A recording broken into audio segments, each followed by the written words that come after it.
What do you mean there's stages? So it's like cancer? Well, I mean... Like, you can't just, like, throw that at me. So, you know, let's say a given season is like... And we're not even going to introduce and say what show we're talking about. No. Say a season is like 12 episodes. I know it, yeah. The first two, they're in the pods. Like The Matrix. Completely unlike The Matrix. Okay. But they're in pods, they're talking... like the NHL season, the COVID season. No. Okay. No, because they could see one another. Here they can't see each other.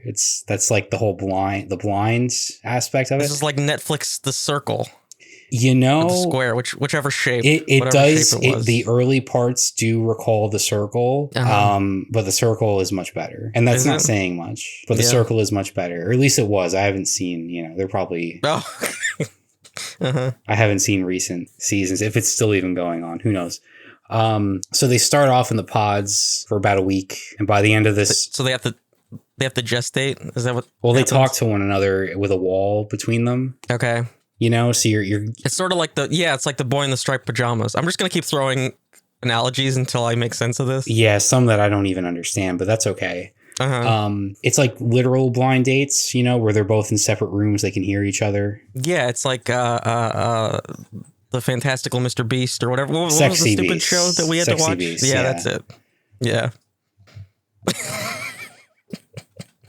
Anyway, yeah, go ahead. Yeah, okay, so in the pods. And, you know, there's like one of two things that can happen. They either leave the show or they get engaged with someone after like 7 days without ever seeing them. So wait, they just leave? Yeah. They just get up and leave. Yeah, in fact, so like the way they do it's very hetero, by the way. It's at least the seasons I've seen. So the men are, you know, when they're outside of the pods, they have like a common room just to hang out. Okay. So the men are together and the women usually are together. They call that the yard. Do they? All right. It's prison. All right. Okay. None of my jokes are landing. It's fine. Hey, they're amusing you, and that's really what matters, right? So not only do some people just kind of go their own way and leave, but like there are people in that yard that I like don't even know who they are. Like some of the main characters, the ones that they really focus in on, will be having conversations with people in the common area. I don't even know their names. So they're like blind. Is the audience blind? Not at all. It's just the way they structure it. They sort of zero in on, I guess, the ones that are really going to be successful, of course, because you have to get to know them because they actually move on and become a main part of the show. But that leaves these weird periphery characters that you just know you never even really. Well, how many motherfuckers is it? It seemed like... Is it sort of like Squid Game where it's just like hundreds of these dudes? If I had to guess, probably about a dozen of each, men and women. Yeah. Okay. And then by the end... It is probably too many. It's too many. And then by the end, there's like 4 or 5 couples that make it out of the pods. Yeah, why don't you just start with like 6 each? And then, yeah. I guess for choice, the purposes of having choices. But if you're only talking to one person... Oh, no. They go around. They rotate. Everyone talks to everyone at some point or another. Okay. Yeah. Even so... It's structured very strangely because like one person will propose and get engaged like the end of episode 1, and then the rest of them are lagging behind. They get engaged that quickly before they've even seen each other. Yeah, immediately. Okay, this is what I mean by it's title. Yeah, okay. It's just a mockery of how anything works in the world. Right. Yeah. So from there, the second stage is they go on a vacation in Cancun as like newly engaged couples, right? So the show doesn't end for them there. It's just beginning.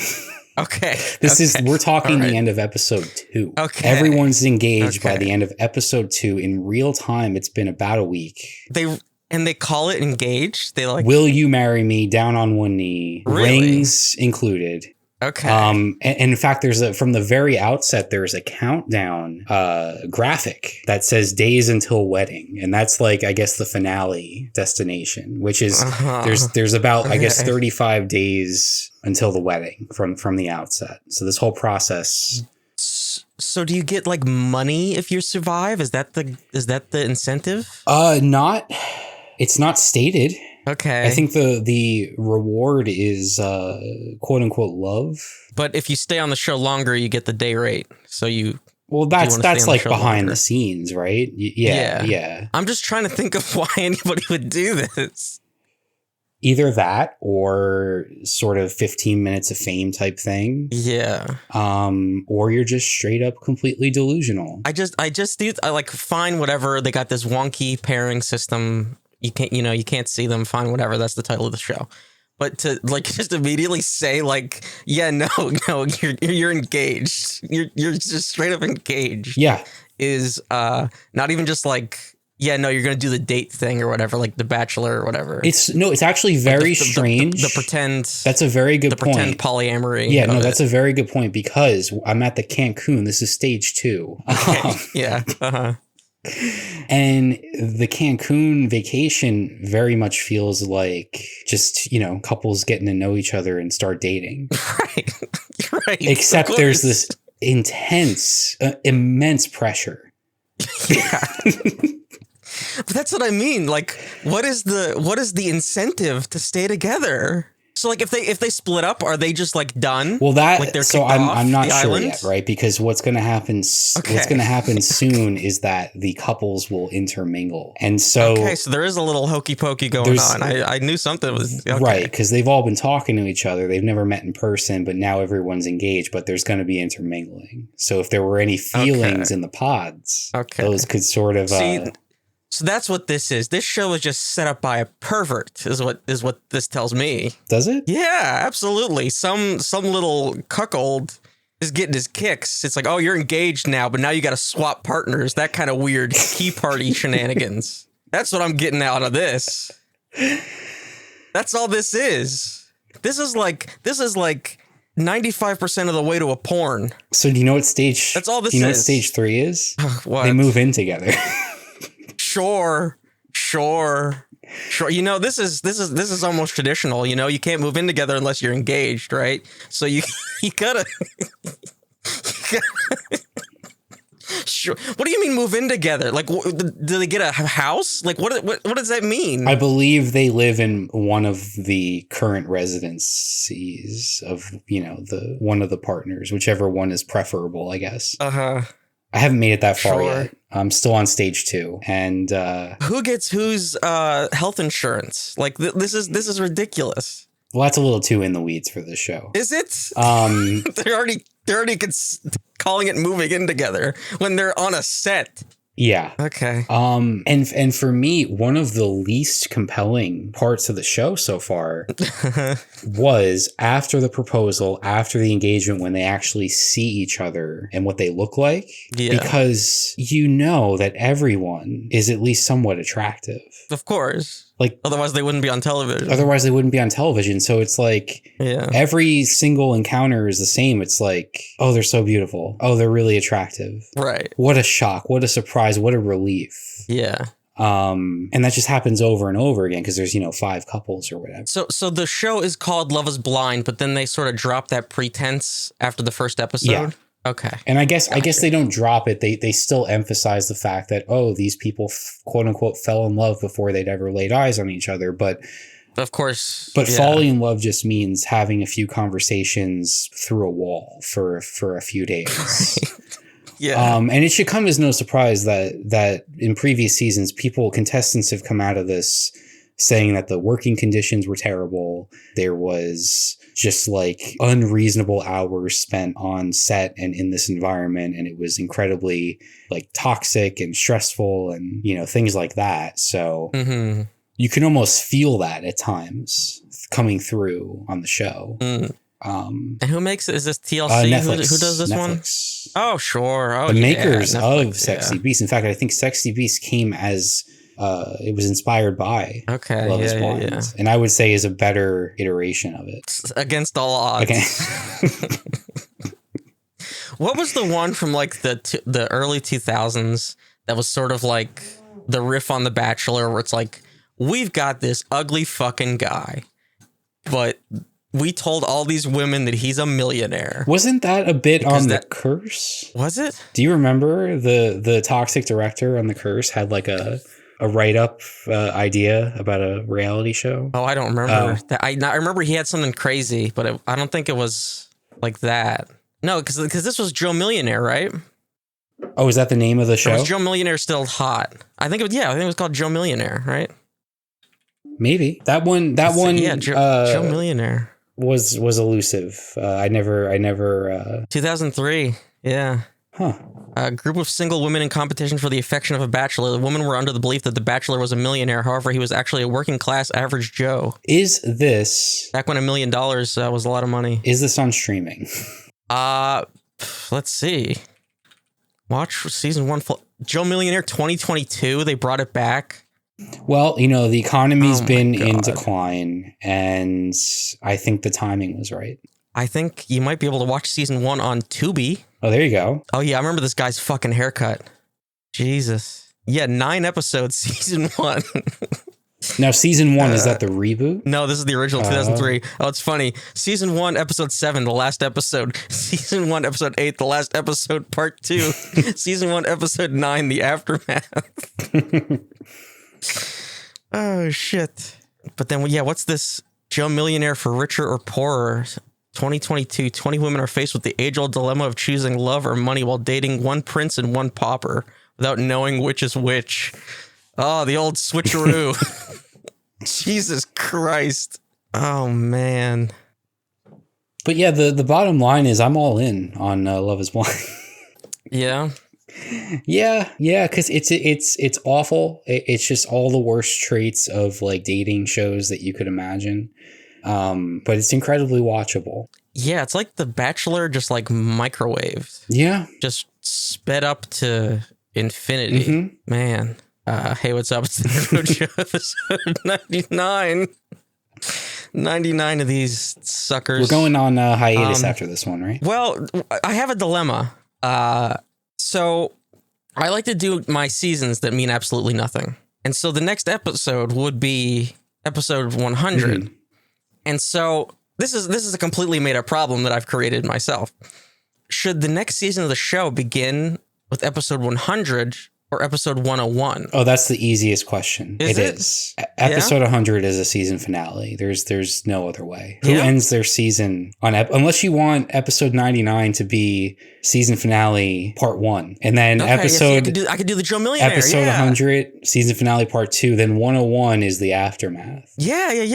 There we go. See. But no, I really think 100 should be the finale. Okay. Yeah. All right. That means I have some leeway to create the new thumbnail. Oh, there you go. Because Fred Durst is still there.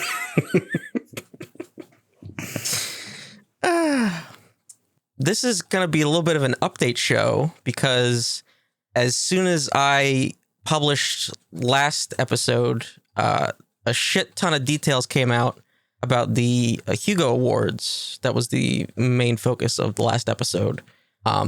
And like just literally like a couple hours after I was done editing and setting up the episode, this like massive document was released that gave us all kinds of details about what went down with the Hugo Awards.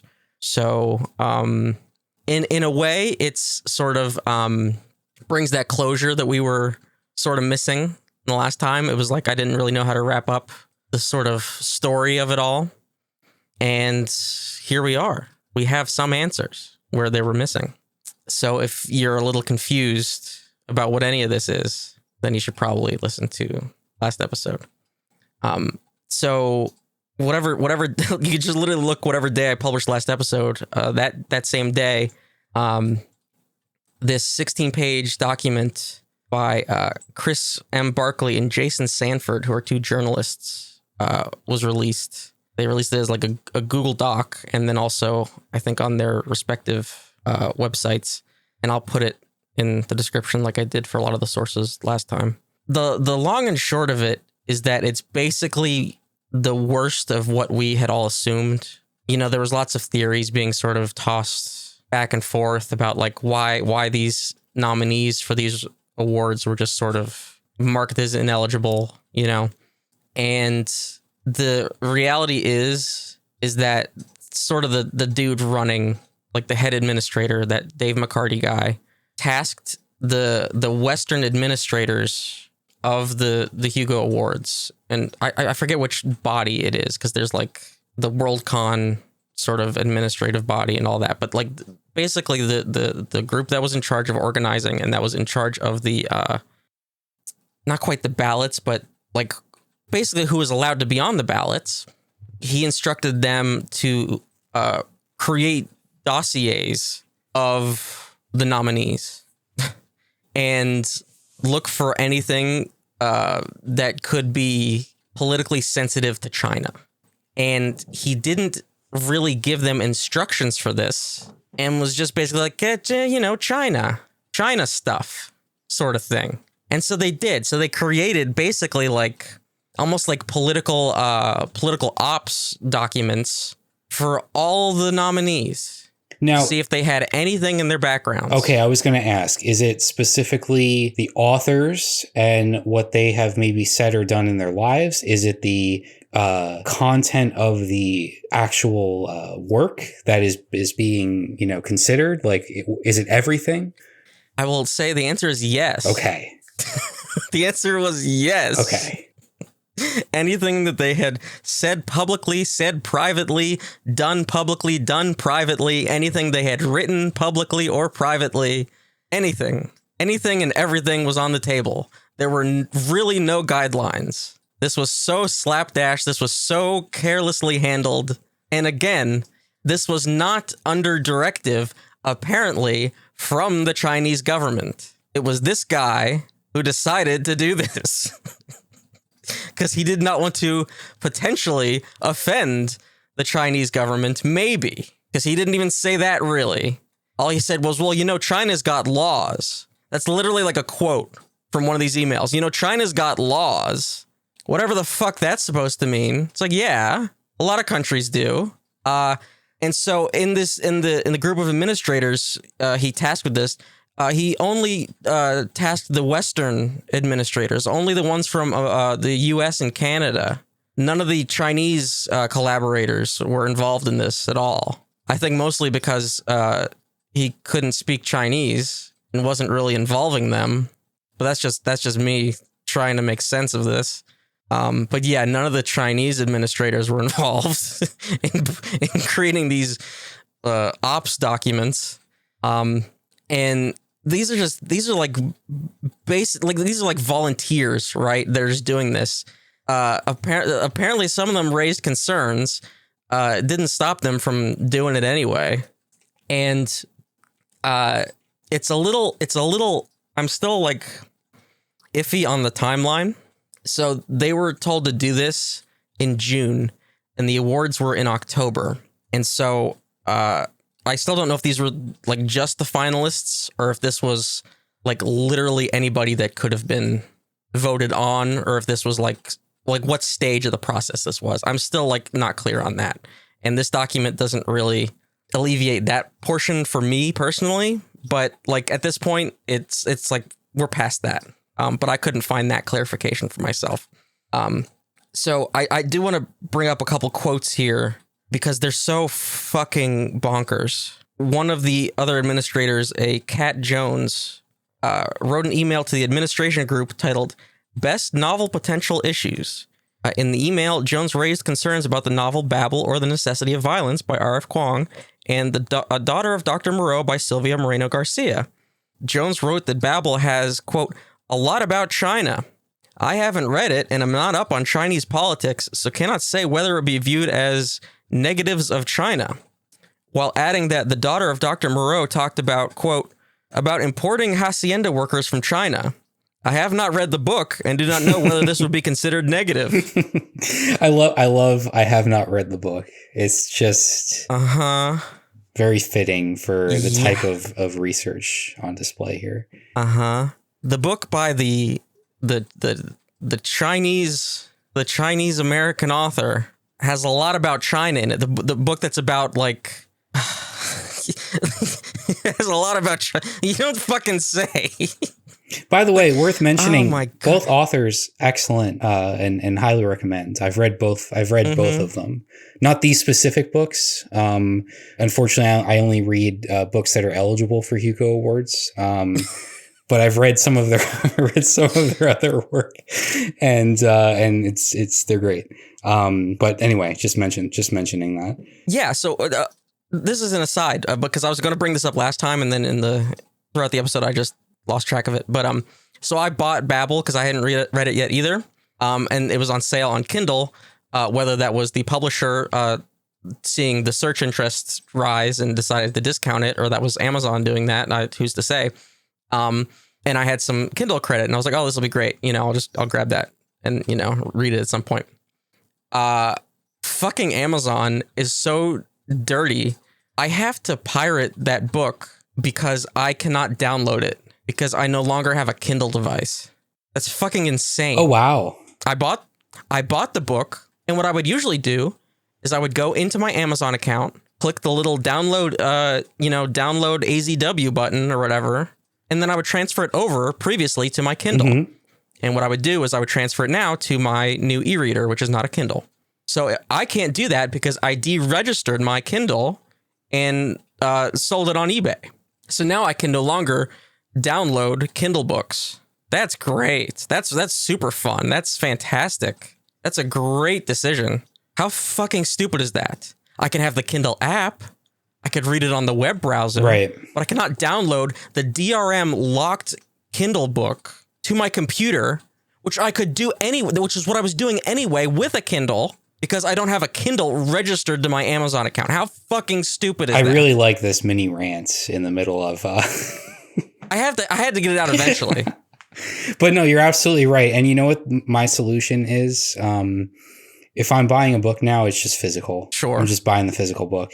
Yeah, no, that's entirely valid. Yeah, no, I have to steal a copy of a book I bought just so I could access it. Because is there a way to purchase like universally compatible ebooks? I'm sure there probably is. Not without cracking somebody's DRM. Okay. But that's not the point, though. The point is you had the credit on this platform and you figured, hey, if I buy the book, I should be able to read the book on this device that I own. And, Because I'm not even literally, if I had the Kindle, that fucking AZW file would go onto my computer first. Mm-hmm. It wouldn't go right to the Kindle. What's the fucking difference? I bought it.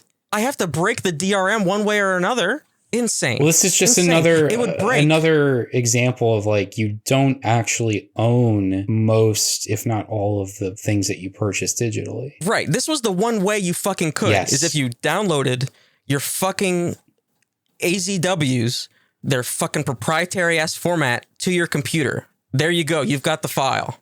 Which I have to say, a lot of times, depending on how they fucking update it, you couldn't break the DRM.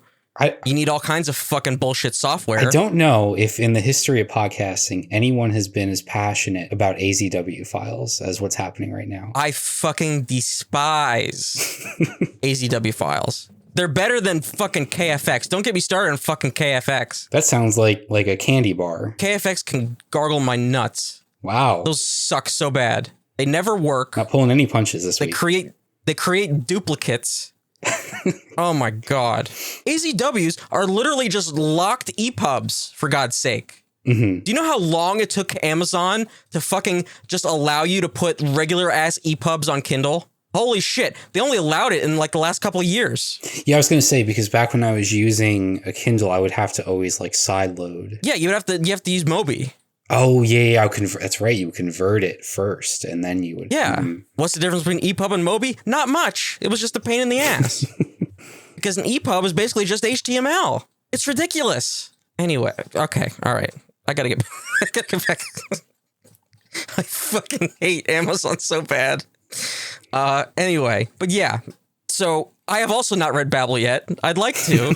I had to steal a copy because I bought it legally. This Cat Jones also did not read Babel, but knows that it's got a lot about China in it. Just an absolutely insane thing to say. An insane justification for why a book should be banned from awards consideration. Like what? What if the quote unquote a lot about China was like incredibly positive about the CCP? Mm-hmm. You know? He wouldn't know because he didn't read it. You wouldn't know. Didn't read it. But he only didn't read it because he didn't own a Kindle. So you can't blame him. Insane. But like this is what they were told to do, was just Control F for China, basically. Yeah, no, that's exactly it. Oh my God. And then we talked a bit about the fan writer Paul Weimer last time as well, and we were a little iffy on what exactly his role in the community was.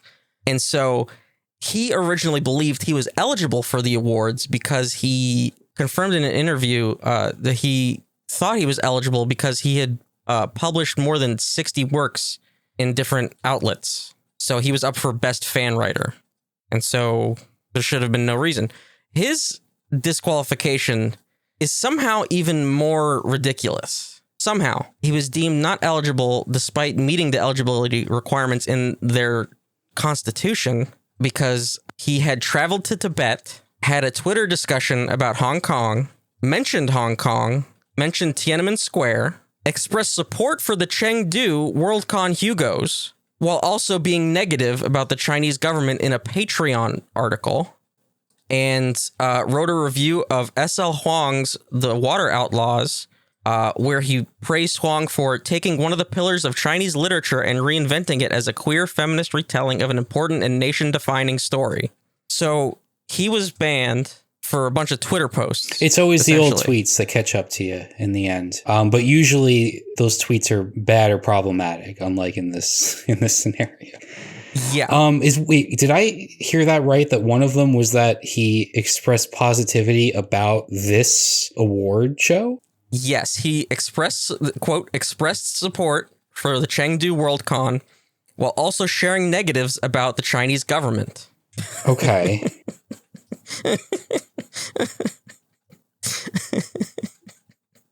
Come on. It's ridiculous. But here's the stupider thing.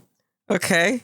Quote, Weimer also confirmed that despite the research done on him by the Hugo administrators, he had never visited Tibet. Instead, he had previously traveled to Nepal and Vietnam. Where did they get that intel? From apparently his social media. So they don't know the difference between Tibet and Nepal and Vietnam. They didn't read the book. So that's just, they didn't read the book. They didn't read the Instagram posts or whatever the hell they were. He had like photos of his trip on social media, and they just that's incredible. That's incredible. Yeah. And then he the writers of this document reached out to him, and he responded, I was afraid that in the end, this was going to come down to soft or hard or some kind of censorship once things started leaking out. I mean, they came up with a dossier and all of us and went through stuff from 10 years ago. I mean, honestly, I think that the Hugo committee are cowards. I would like to hope that if I was in the position of Dave McCarty and others, I'd have simply said we can't hold the awards under these conditions and just cancel the fucking things rather than going through political dossiers. This is the worst possible outcome. And yeah, it's like, it's one thing if this was actually Chinese government censorship, right? But it was preemptive self-censorship at the directive of one guy for whatever end. Yeah, that's still unclear, isn't it? Yeah, to potentially maybe appease the Chinese government that we're not seemingly all that concerned. So the other thing, there is still like these are a lot of this came from email correspondence between these administrators, because some of the administrators came forward and provided that information. There seems to be zero, like any kind of paper trail, at least publicly now at this point, and as of recording, for why the fucking Sandman episode was deemed ineligible. No known reason at all. And that was an audiobook, right? No, that was the Netflix. Right. Adaptation. Okay, gotcha. Yeah, it was up for best, I don't know, short form video or something like that. Okay, whatever a TV episode would fall under. I wasn't expecting a Netflix show to end up at the Hugos. Yeah, I don't even know what else, like what would have replaced it or what even won in its place, to be honest with you. Yeah, but yeah, there's still no reason. In my opinion, I just think this dude, and this is entirely me theorizing, I just think he's got something against Neil Gaiman, to be honest. Like, because there's like nothing. The other administrators, because like they were obviously asked by these two journalists, by Barkley and Sanford, and they didn't know. That was the one they didn't know because they didn't pull up any information on it, I guess. And yeah, because their only job was to just like pull up the quote unquote dirt. You know, they were not passing the judgment. Their job was espionage. McCarty. Yeah. But they were not the ones making the actual like judgment. Mm-hmm. It was just McCarty. He was the one that was just deciding, supposedly based off of the information they pulled and like collated. And so I think the other more interesting bit of information from this is the Chinese fan response to all of this. And so a lot of this comes from translations that had to get passed through the Chinese firewall and everything. So, quote, shock and anger at what happened, while also giving a glimpse behind the scenes at what might have gone down. Another quote, however, in recent weeks, posts like these from Chinese fans have been harder to find, and that posts relating to the Hugo Awards controversy began disappearing around January 27th. And these two could not find, like, didn't receive any responses from Chinese fans, even though they reached out. And there's some interesting quotes from Pablo Vasquez, who is called here a traveling genre fan and former chair of the 12th North American Science Fiction Convention in San Juan, Puerto Rico. What does that mean to be a traveling genre fan? So it says here that he is well known for his connections with genre fans around the world. Like, for example, in Tibet? Perhaps. But they reached out to him to see if he had any connections with fans in China, to see if they could get more of a, response and reaction from them. And here's a quote from him. I'm sorry, they do not want to speak to the media, even anonymously. I have a lot of love for Chinese fandom, and my friendships and connections there run deep. That's a real and vibrant fandom there that is, like us, wanting very little to do with their government being involved in their fandom. I definitely don't think it's their government. Instead, think it's a corporate interest, or even worse, fan/pro organization. Honestly, they seem more scared by that than anything else, which saddens me to see. And despite multiple attempts to get them to share their story, they seem really hesitant. They don't seem to fear official reprisal. And then in parentheses here, the CPC seems to want to find who's responsible for embarrassing them on the world stage, actually. Rather ostracization from their community or its outright destruction. If I were to hazard a guess, the way we blew up this affair in the international media has now put this fandom in very serious trouble. Previously, it was one of the few avenues of free speech left in China. Now, after all this, the continuation of that freedom seems highly unlikely. So, these motherfuckers, in some weird attempt to appease the Chinese Communist Party that didn't give a shit about a book fair, about a science fiction book fair that was taking place in China. They didn't give a fuck. Have now put a bullseye on the science fiction community in China.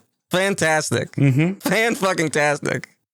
What was supposed to be a celebration of science fiction in China turned into the exact opposite because this douchebag went mad with power and just fucking decided to do this shit. It's unreal. It's infuriating. It really is. Yeah. It's like the awards, that sucks for the individual authors, right? It sucks for, again, the ones that were, taken off the ballots. It sucks for the ones that quote unquote won and, now feel like they didn't. We discussed all that last time. But this... It's an entire community. Yeah.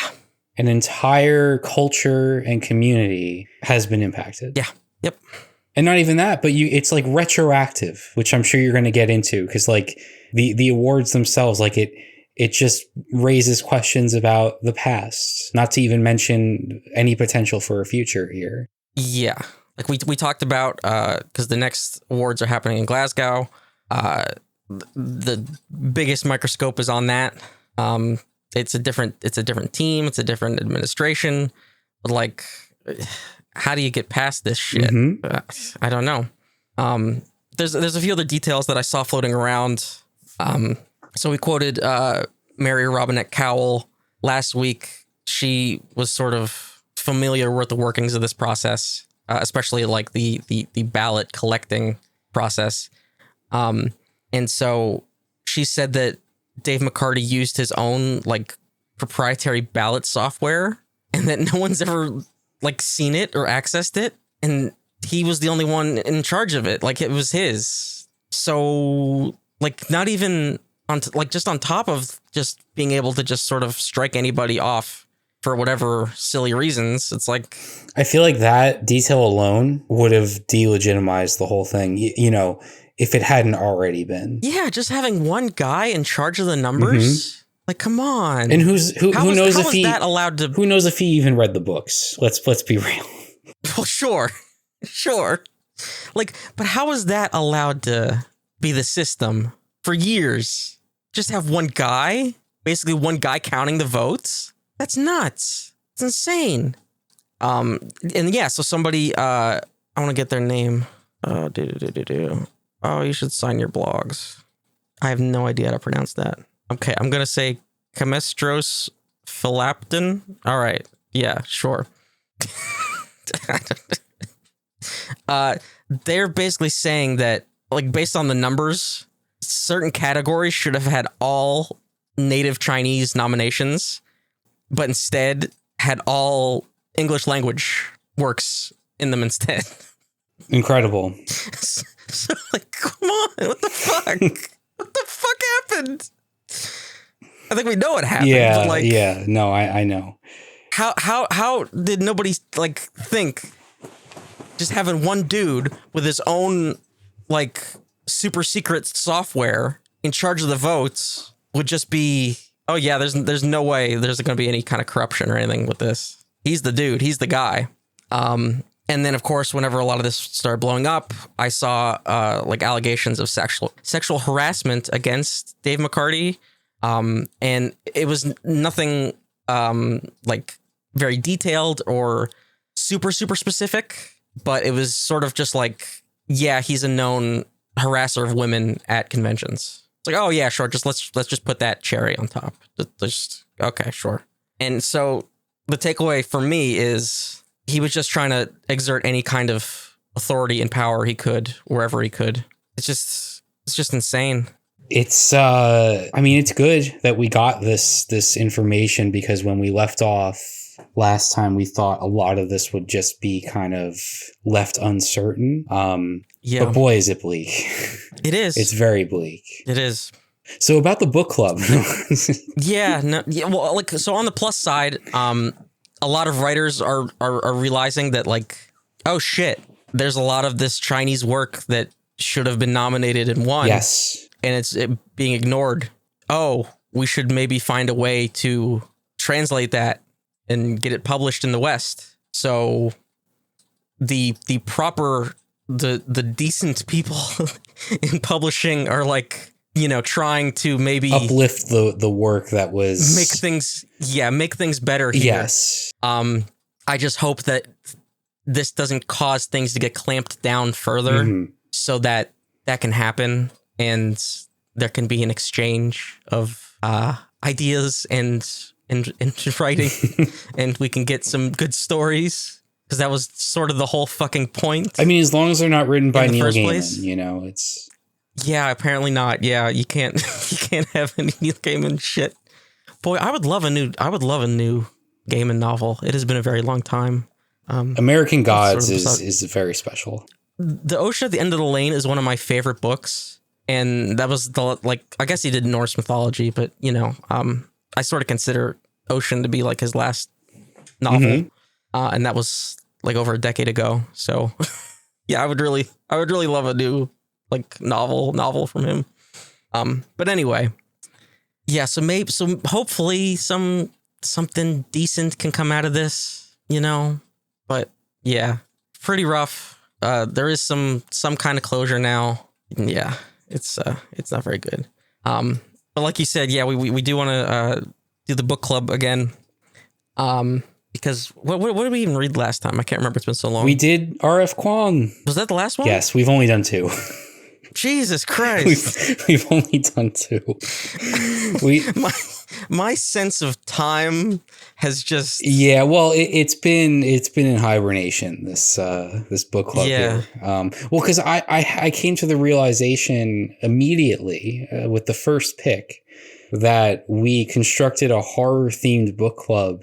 And well, the horror aspect was your idea. I'm sorry. I came up, and then you wanted to abandon it immediately. Well, that's what I mean. Like, horror for me, personally, is a visual medium, and I've really struggled to find any horror in literature that resonates and that I really connect with. Doesn't mean I'm not willing to keep trying. It's just one of those things. I think the problem is that, like, a lot of the really, really good ones I've already read, and I've, like, suggested to you some of them to read, and you've also read them. So, like, it's a little rough, and then there's also just, like, a lot of kind of stuff out there. That's a good point. That's a good point. Because there was, like, that one, it was, like, a novella, really, from a few years ago that I, like, suggested you read. It was like almost told like chat transcripts. Yes. Do you remember that one? In fact, I have it on my shelf here. This is the Oh, see, yeah, you got the physical. I got this is what I'm talking about. Yeah. It is called. Oh, it's got such a good cover and such a good title. It's Eric LaRocca is the author. It's called "Things Have Gotten Worse Since We Last Spoke." Yes. Which honestly, I could. You know what? I'm going to take this off the shelf. I think I'm due for a reread on that one. Okay, yeah. So you know what? Maybe it is about finding the right sort of type of horror novel that works for me. It is. No, it really is. It's hard to make a blanket statement like that because it's such a vast genre that can be taken in so many directions. And that Paul Tremblay book was genuinely bad too. And I think you even... It was. Yeah. It was. So, no, it really was. What made it so disappointing is that Head Full of Ghosts is very good. Yeah. See, that's... So I don't think you've read this. I picked something. I don't think you've read this. If you have, then I have to scramble. I have not. Okay. So I picked This Thing Between Us by Gus Moreno. I found it on a whim recently. It came out in 2021. It seems pretty interesting. Let's go for it, I say. I'll read the blurb. Oh, yeah, sure. It was Vera's idea to buy the Itza, the world's most advanced smart speaker. It didn't interest Thiago, but Vera thought it would be a bit of fun for them amidst all the strange occurrences happening in the condo. It made things worse. The cold spots and scratching in the walls were weird enough, but peculiar packages started showing up at the house. Who ordered Industrial Lie? Then there was the eerie music at odd hours. Thiago waking up to Itza projecting lights shows in an empty room. It was funny and strange right until Vera was killed and Thiago's world became unbearable. Pundits and politicians all looking to turn his wife's death into a symbol for their own agendas. A barrage of texts from her well-meaning friends about letting go and moving on. Waking to the sound of Itza talking softly to someone in the living room. The only thing left to do was get far away from Chicago, away from everything and everyone. A secluded cabin in Colorado seemed like the perfect place to hole up with his crushing grief. But soon Thiago realized there is no escape, not from his guilt, not from his simmering rage, and not from the evil hunting him, feeding on his grief, determined to make its way into this world. And then it has like the selling point, though. A bold, original horror novel about grief, loneliness, and the oppressive intimacy of technology. And it's from FSG. I have a lot of luck with FSG novels and like horror novels in general. So, and it's a debut work. I think it's worth a shot. Yeah, I'm up for that for sure. It sounds like it's hitting on some important things and sounds intriguing. So yeah, we'll read that. Now, is it going to be episode 100 or is that too quick of a turnaround? I guess it would depend on what episode 100 is. But so it's 255 pages, so it's not very, not a super long one. Okay, yeah, so then look for that discussion March 27th. We will discuss This Thing Between Us by Gus Moreno, if you want to follow along. And that should be fun. It should be, well, I shouldn't say much more fun than last time because we talked about Yellowface, which I thought was a good discussion. So, yeah. Should I talk about the foam? I've been it was great to get a follow-up story about an important topic such as the Hugo Awards. It's really important reporting. It's good to be sort of have your finger on the pulse of that news story. However, the real follow-up story this week for me involves the foam. I've been dying to know. All right, let's talk about the foam. Oh, brother, this guy stinks! Great.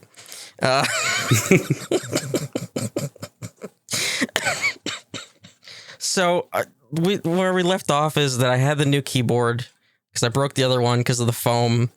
And I felt like the new keyboard really needed some foam. So I bought the foam for the new keyboard. I bought the foam set from the manufacturer. And the way this one worked is that it was basically a whole kit, not only of foam, but also of a bottom plate. So like the foam would actually fit. So it came very quickly. And because where we left off, I was like, I don't know if I should buy it. Right. And so then one day I was typing and I was like, I need the foam. I need to get the fucking foam because my stabilizers came in. And so since I had to take apart the whole keyboard anyway, in order to get access to the stabilizers, I was like, let me just do the fucking foam at the same time. So I ordered the foam. I got my stabilizers. I have to lube the stabilizers. Oh boy. The lubing part's actually the easiest part. The annoying thing was actually just like getting to the stabilizers because I had to take the whole keyboard apart. So I had some options for the foam. I could have gone with, I think it was either 4mm or the 3mm. I went with the 3mm, and this is the one for in between the switch plate and the back plate, I think. And then I also installed gasket foam because that's what it came with as well. And so like these little tiny strips that basically go on these like little mounting points along the inside of the keyboard. And then also some foam at the very bottom of the case as well. And in disassembling the keyboard for the first time, I found out it actually came with foam in it already. Could have fooled me, I guess. I didn't realize there was already foam in there. But yeah, so this took a few hours of my time last Friday doing all of this. And I'm actually really happy with it. Well, there we go. I had a bit of an issue with one of the stabilizers at first, and I'm still not super happy with the space bar, but it's way better than it was. But I'm actually really happy with the way the foam turned out. I really like how it sounds, and I wasn't expecting this. It actually like feels way better. Yeah, so like it sounds way better. But yeah, it also feels, I wasn't expecting it to feel, it's like poppier, like my keys have more spring to them, which I was not expecting. Because I didn't change anything about the switches or the keycaps, just the foam itself. So, but I have it's a bouncy, poppier feel to them. So yeah, I'm actually very happy with the foam after all that. I mean, we love a happy ending. We don't get them often on the show. No, not usually. But one thing that does suck is so I am trying to sell the old busted keyboard. And I have it listed like as for parts. Right. You're not trying to deceive anybody. No, I'm really not. I have it listed as for parts, but I have in the description that like, hey, like I'm pretty sure that the circuit board does work because it did work previously and nothing on it like actually broke. Like, and when you plug it in, it lights up. So like it should work. Is that how you have it worded? I'm pretty sure this part works. Like for that, like, yeah. So I thought somebody bought it today and I was like, oh shit. Yay. Cool. Well, actually, because they sent me an offer and it was a decent offer. And so I was like, yeah, I want to get rid of this fucking thing. So I accepted it. And then I was like, oh shit, they're in Canada. That's going to be annoying. Mm-hmm. And I thought I turned off international like shipping and purchasing. Then I had to wait for them to pay for it. Then I get a fucking message and they're like, hey, I didn't mean to order this. I was trying to order something else. So can I cancel this? I'm like, are you fucking kidding me? Like, really? Like, how do you send like a reasonable offer on something that you didn't mean to order? Well, no, they were looking for a different broken keyboard. Yeah, exactly. Yeah, like what the fuck? Like you have to literally type in the number. You have to like hit confirm a bunch of times. I think they changed their mind, and that was their way of trying to, like, I don't know, get out of it in like a polite way, maybe. Yeah, and it was like whatever, because it's like, well, they're not going to pay me, so like, what else do I have to do but cancel this? Yeah, of course. So so that you didn't double down. No, because it's like I know you're not going to pay me, so like, there's no sense trying to fight this. Mm-hmm. Like, I could try to make eBay make you pay, but like that's not going to happen. Did you consider just being like, "Hey, do you just want it anyway?" Like, no, because I do want a little something for it. Because it's like the keyboard itself retails for like $150. It doesn't fucking matter. Like, matter. No. So here's the thing. It's broken. So no. You gotta listen to me. Listen to me. So the manufacturer of that keyboard will sell like the case. Okay. Which is basically what's broken. Right. But they don't sell the circuit board, which is what I have that works. Yeah. So if somebody's got a broken circuit board, I'm basically selling it for pretty cheap. Right. So then that person in theory could go and then buy a new case. How come you couldn't do that? Because I didn't want to sink any more money. Oh, yeah. All right. Yeah, that's fair. That's definitely fair at this point. Because I considered it, yeah. Because then I have to sink more money into it and then sell like a completed bare bones keyboard. Right. So, but yeah, that literally just happened this afternoon. I was really pissed off about that. Mm-hmm. So I was like, oh, great, I can finally be done and ship off this keyboard that I can't use. So, but yeah, the foam is at least nice. So, but now I just need my Persona 3 keycaps.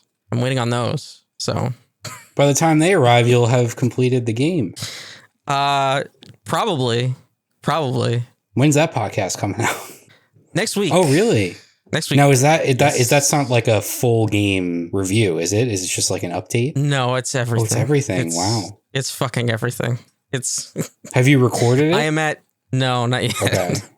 I'm at 15 pages of notes. You know what? Based on the based on your start, the rate you were going at in the first few hours, that's actually lower than I expected.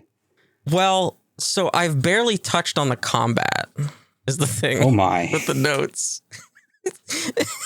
So I've been like putting it off. I've been putting off the combat thing because I know it's going to be most of the notes and like the in-game economy. Wait, you're saying that the combat is going to take up a majority of the notes?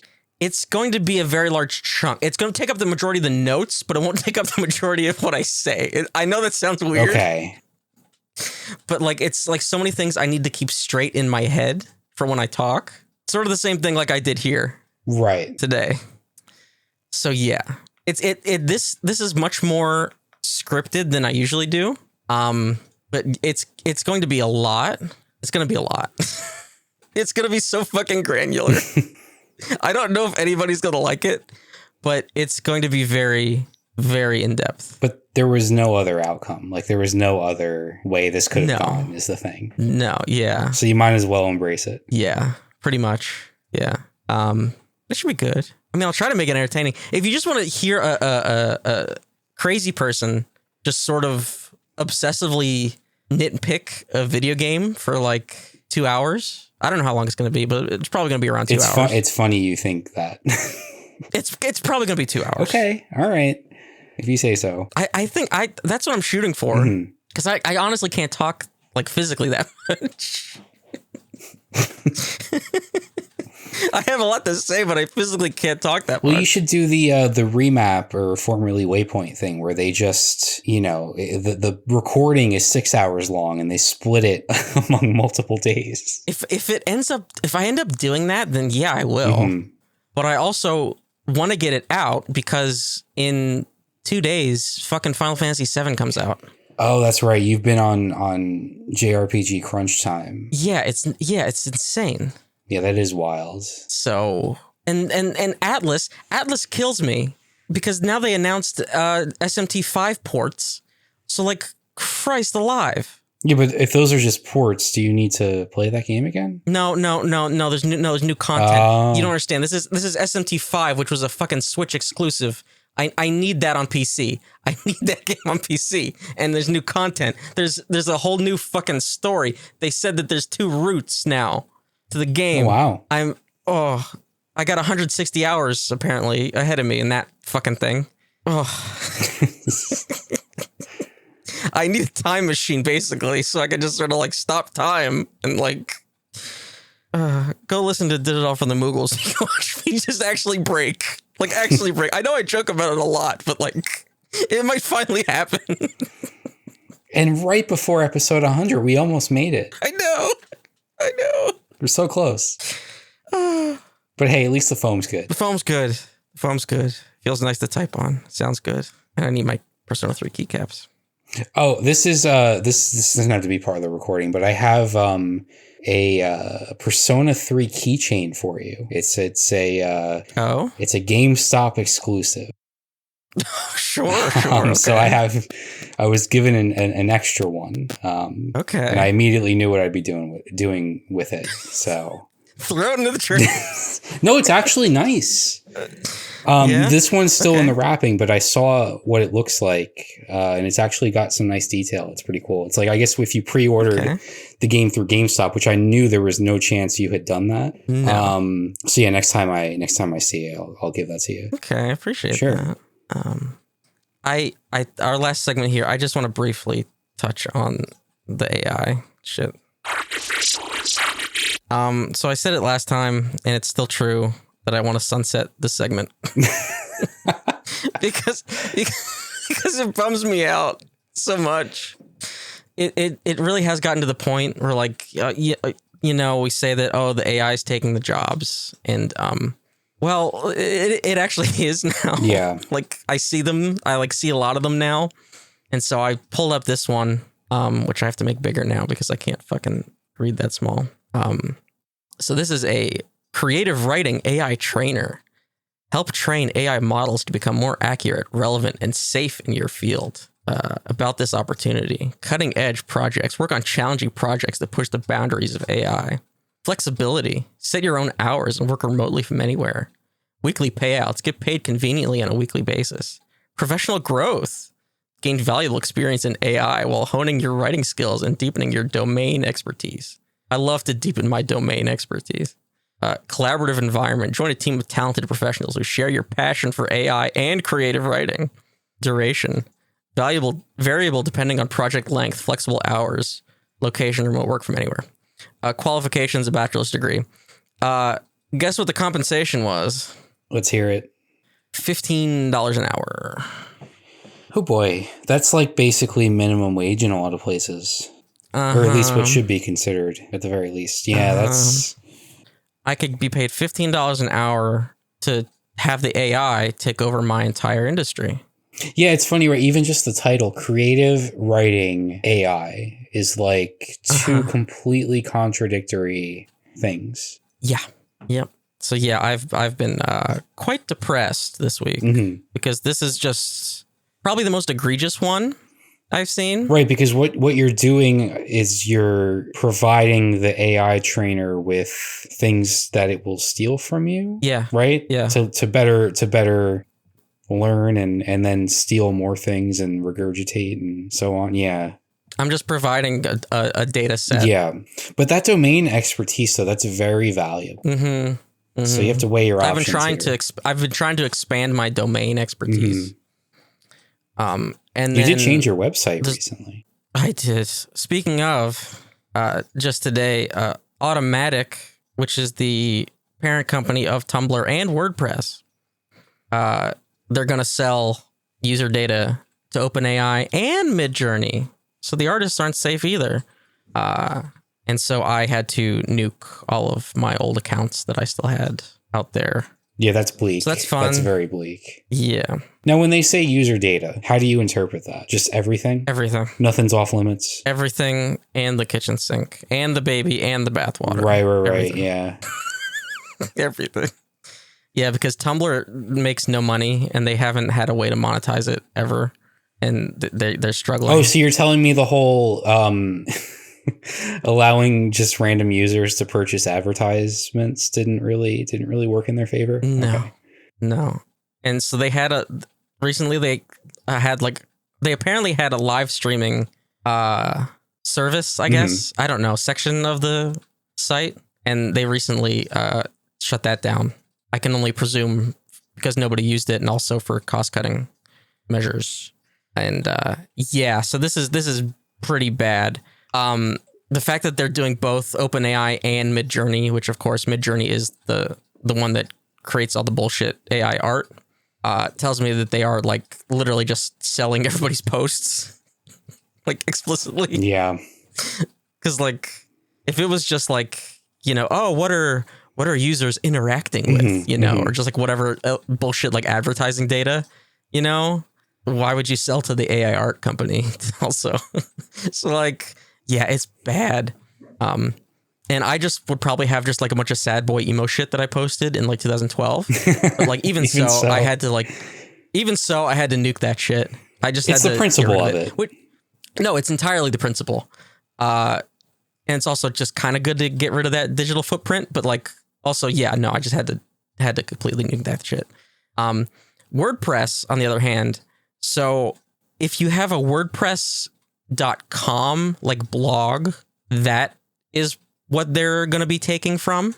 If you have your own website that uses WordPress as the CMS, you should be fine. Right. If you use WordPress.com plugins on that site, though, you might be in trouble. They really need to clarify this shit. They probably won't. No. Which, yeah, it all sucks. It all sucks the whole way down. This shit should be opt-in, not opt-out. It never is. They take first, maybe ask you about it later. Usually don't even do that. Sucks so hard. But yeah, I can't, like, I feel like I'm just like sort of just like outrunning the AI shit. Just trying to get as fast as I can. And then I just kind of like trip. Oh shit. And then they got me, you know, like, it's just like, it's so fucking bad. But yeah. I really don't want to talk about it anymore. Yeah, no, I get that. I really do. I really don't. It's so bad. If it wasn't so like such a personal affront to me, you know, I could poke more fun at it. But the fact that it's like literally coming for my personal livelihood and a field that was already so difficult, where I already made no fucking money. Yeah, just already not a good situation, not a good field to, I don't want to say not a good field, just a very difficult field to be in. Yeah. Yeah, it's just very bleak. I don't know what other word to describe it as. Right. So yeah, I would like to do more fun things on the show. It's kind of my point. Talk about foam. It has not been a very good week. But anyway, that's all I wanted to talk about. Couple notes. I think we covered most of this. Whoever downloaded 100 episodes of the show on February 23rd, thank you, I guess. I'm also curious what you're doing with those downloads, because I can see you. I could see that you did that and that you might be in Canada. I mean, hey, that's a win's a win. You can a win's a win, but what were you doing that day? My guess, if they're anything like me, they have a very boring job and bad reception at that job. So they come pre-stocked with, they come to the office pre-stocked with podcast episodes. And for some reason, fortunately, it's ours. At least that's what I would like to think is going on there. I'll take it. Yeah, I really will. So, yeah, that basically means they downloaded every episode. They listened to one. They're like, I just need all of it. I need all. And not only do I need it, I need it to be accessible anytime, anywhere. Yeah. So if I go to A Cabin in the Woods in one of any horror novels, I need this whole podcast catalog. But yeah, appreciate it. I just couldn't believe. I was like, why is the graph so high on this day? Like, what the fuck happened here? What do you think our highest, aside from the US, our next highest like country, like down? I can't speak anymore. Download. Tibet. You know, Tibet. You wouldn't be. Well, you're wrong, but you wouldn't be super far off. Okay. Let me pull it up because this is not something I planned. Let's see, analytics. So it's well, now it's Canada. Canada has actually overtaken the U.S. Just with this with this person. Just with just of whatever happened on February 23rd. Yeah. Then it's France. Okay. And then Taiwan. All right. That's solid. I don't know why I say that, but it's good. Good countries. Yeah, I don't know what the French are up to either. Yeah. They have a very large percentage. Yeah. It's because they know I love French cinema. It's part of it's You know, the Irma Vep is really what that's gotta be. That's really what did it. That's gotta be. That was such a such a big one for us. Yeah. Uh-huh. Not in terms of numbers, but just in No, not at all. Just for my own personal enjoyment, those metrics. I already mentioned it, but check out episode 2 of Did It All for the Moogle, Persona 3 Reload Edition. Should be live next week. Download it. Don't just listen to it. Download it. It's what everyone's doing. Download it to all your devices. Oh, man. The YouTube numbers are okay. They've been consistent. All right. Yeah. Oh, shit. I don't have any other updates. I think that's it. Check out the Facebook page. Everything should automatically get posted to the Facebook page now. I set that up. Go to deadendroad.media and subscribe via email. You can do that. That's fun. Check out some of the fiction I've been posting there. I don't know. I don't have anything. I'm tired. I think that's it. I think we will see you in episode 100. We should do some fun stuff for episode 100, huh? Well, I mean, that would imply that we don't usually do fun stuff. I know. I feel like I'm too much of a bummer. I hate to tell you, but that's not going to change just because it's episode 100. It just, you got to stay true to the show. I don't think there's any other way. AI will still exist. I want to be less of a bummer. Elon will still exist. Oh, I don't even bring him up anymore. No. Maybe I'll finish that beat. I gotta finish that beat. There you go. That'll be fun. Yeah, episode 100. I'll finish that beat. Bring back Dating is Dead or something. I don't know. Oh, you know what? I almost did for this week. Did you? I'll do it. All right. That's the plan. I'll finish the beat and I'll bring back Dating. I mean, that's a party. Because I actually found some whack shit. All right. That's the plan. Thank you for reminding me. All right. There we go. Episode 100. I'll finish the beat. Or we could just rewatch all of Irma Vep. It depends on whose definition of fun we're talking about, I guess. I downloaded that Oscar buzz Nazi movie. Oh, Zone of Interest? Yeah. I mean, you know, you've seen Under the Skin, right? Which one's that? Well, it's that director. It's the movie that I described to you as the most Lynchian thing that has not been made by David Lynch. Okay. And I mean that in a really good way and not like a rip-off type way, because it's so very much its own distinct thing too. It's just, it captures an energy that I think David Lynch is able to capture, and up until I'd seen it, only David Lynch was able to capture. Sure. If that makes any sense. So I long story short, I do need to see Zone of Interest. Maybe we can talk about that. Yeah, there we go. That's another thing. We could just plan the whole episode. we could do the beat, and then the Dating is Dead, and then the Nazi movie. There we go. Yeah, that sounds like a party.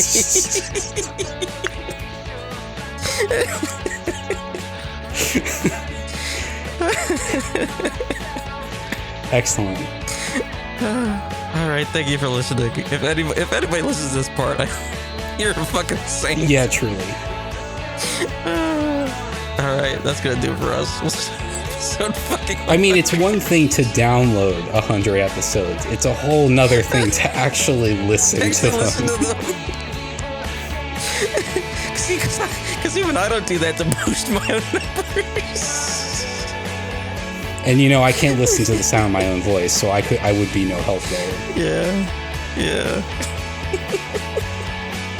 All right, I gotta get out of here. See you at episode 100.